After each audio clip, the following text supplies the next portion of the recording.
Maléfique, celle qui garde l'équilibre.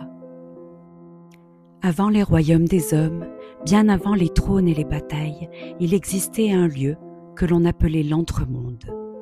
Ni ciel ni terre, ni lumière ni ténèbres, juste l'équilibre. Et dans cet espace fragile naquit un enfant, né du silence entre deux souffles, Maléfique. Elle n'avait ni mère ni père, elle était appelée comme un écho dans le tissu du monde, ni bonne ni mauvaise, nécessaire. Car le monde ne peut exister sans tension, sans mémoire, sans loi invisible.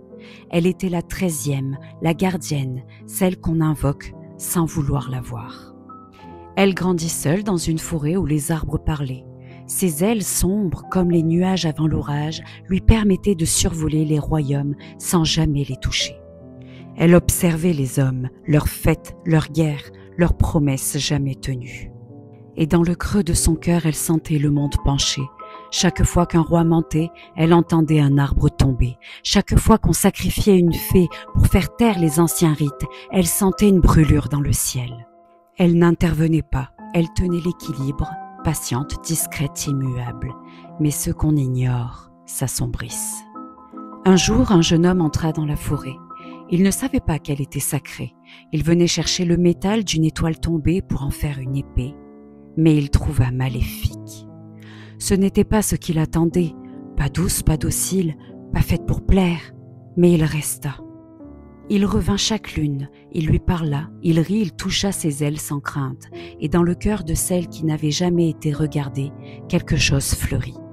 Elle crut un instant qu'elle pourrait aimer, qu'elle n'était pas qu'un rappel, une justice, un poids, mais une femme, une âme.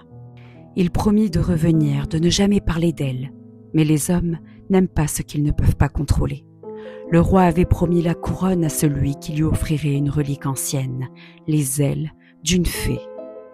Et le jeune homme revint, il la berça, il l'endormit, et dans le froid du matin, elle se réveilla mutilée.